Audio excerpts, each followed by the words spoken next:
Assalamualaikum warahmatullahi wabarakatuh. Kembali lagi bersama saya di channel yang akan mengupas hal-hal yang dianggap tabu dan menjadi layak untuk diperbincangkan terkait segala hal tentang CPNS dan P3K.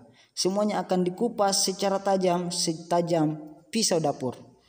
Nah, untuk terus mendukung channel ini, jangan lupa kawan-kawan di subscribe dan nyalakan tombol notifikasinya agar kawan-kawan pejuang CPNS tidak ketinggalan informasi dari channel ini. Oke, baik. Izinkan saya hari ini berbagi pengalaman dan tips sukses sehingga bisa mendapatkan nilai yang tinggi pada saat SKD, sehingga nilai tersebut mengantarkan saya sampai ke tahap terakhir, yakni memperoleh NIP. Seperti yang tampil di layar kawan-kawan, itu adalah hasil catatan pribadi saya pasca tes SKD tahun 2020 tahun kemarin. Jadi pada saat itu saya mendapatkan nilai 379. Jadi seperti yang tampil di papan informasi di lokasi tes. Jadi karena saya mendapatkan nilai 379 dengan rincian TWK 100, kemudian TU-nya 135 dan 144 TKP-nya.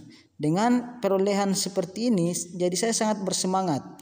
Olehnya itu, saya membuat catatan-catatan ini, kemudian saya upload, dan tidak nyangka juga sih kawan-kawan, hasil coretan saya itu di-like oleh sekitar 1.500-an orang dan di komen sekitar 224 orang. Nah, ini membuktikan bahwa catatan coretan saya ini itu bermanfaat bagi para peserta pada saat itu.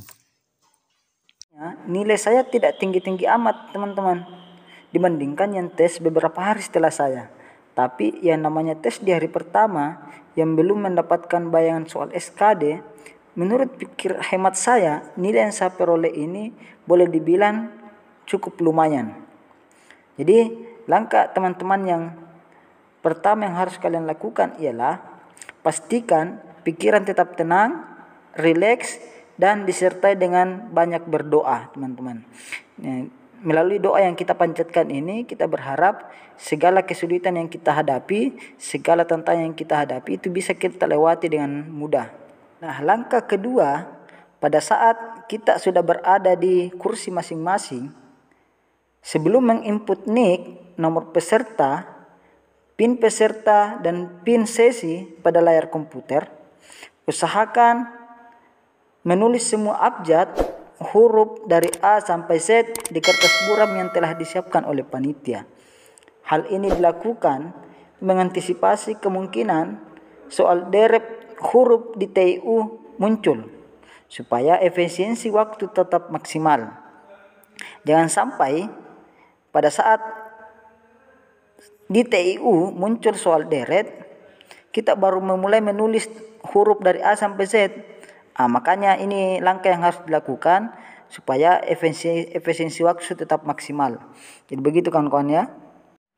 Nah, tahap ketiga ini terkait manajemen waktu. Jadi sukses tidaknya kita melewati tes SKD ini tergantung bagaimana kita memanajemenkan waktu, memaksimalkan waktu. Nah, pada saat saya tes, ini sekedar sharing saya teman-teman, soal TWK lebih dulu saya kerjakan, menyusul TIU, menyusul TKP. 25 menit pertama itu saya porsir untuk TWK. Selesai atau tidak, ketika waktunya sudah sampai 25 menit, maka saya harus pindah ke soal TIU. Nah, pada saat itu, sisa 2 soal yang saya lewatkan, belum selesai, karena memang saya tidak tahu. Nah, selanjutnya di TIU. Di TIU ini, saya porsir waktu 45 menit. Nah, teknik saya pada saat itu ialah, saya lebih dulu mengerjakan soal-soal yang sesingkat mungkin waktu pengerjaannya teman-teman. Figural, padanan kata, silogisme, hitung-hitungan cepat adalah contoh soal yang tidak butuh waktu lama dikerjakan. Jadi meskipun teman-teman ketemu soal yang kira-kira bisa dikerjakan namun diprediksi akan memakan waktu yang banyak, maka saya sarankan soal tersebut dilewati dulu teman-teman. Jadi soal analisis, hitungan-hitungan itu masuk dalam kategori ini. Jadi pada saat itu waktunya sudah selesai, saya menyisakan 6 soal yang belum saya kerjakan di TIU karena memang waktu pengerjaannya panjang meskipun kita tahu. Next di TKP. Nah, ketika waktu yang tersisa tinggal 30 menit, saya melangkah ke soal TKP. Semua soal saya libas dengan teknik membaca cepat dan paham cepat. Nah, di sini memang harus banyak latihan kawan-kawan. Jadi nanti saya akan berikan platform apa yang saya pakai untuk latihan-latihan soal seperti ini. Jadi saya menyisakan waktu 15 menit di TKP. Jadi hanya 15 menit saya gunakan untuk di TKP, sisanya 15 menit berikutnya itu saya gunakan untuk menyelesaikan soal-soal yang terlewatkan tadi. Di TIU ada 6 soal dan di TWK ada 2 soal. Jadi saya melihat bahwa soal TKP di angkatan saya ini itu cenderung lebih mudah ketimbang tahun 2018. 2020 kemarin pada saat angkatan saya tes CPNS ini, bidang TKP-nya ini itu saya menilai soalnya cenderung lebih mudah. Soalnya paling banyak 2-3 baris dan optionnya pun paling banyak 1-2 baris. Kalau melihat passing grade tes CPNS tahun ini itu TKP 166, saya melihat bahwa kemungkinan soalnya akan jauh lebih mudah ketimbang tahun-tahun kemarin. Jadi optimis saja kawan-kawan. Jadi berharap soal TKP-nya bisa tuntas dan mencapai passing grade 166. Oke kawan-kawan, kita sudah sampai di tahap keempat. Jadi untuk tahap 1, 2, dan 3 ini adalah tahapan pada saat berlangsungnya tes. Jadi ini trik-trik saya pada saat berlangsungnya tes. Nah, untuk tahap keempat ini adalah bagaimana persiapan saya sebelum tes. Jadi saya betul-betul belajar 1 bulan sebelum tes. Saya mempersiapkan diri. Jadi murni saya belajar dari YouTube teman-teman. Saya tidak ikuti bimbel manapun, murni dari YouTube. Kemudian buku-buku yang ada sebagai referensi. Terus saya sarankan teman-teman berlangganan www.ayocpns.com. Web ini sangat bermanfaat. Karakter soalnya ini tidak jauh beda dengan SKD sesungguhnya. Di sini juga bisa kita belajar bagaimana mengatur waktu, membaca cepat dan paham cepat. Jadi memang Ayo CPNS ini memang sengaja didesain untuk bagaimana calon peserta, calon PNS itu bisa mengerjakan soal yang hampir sama pada saat tes sesungguhnya.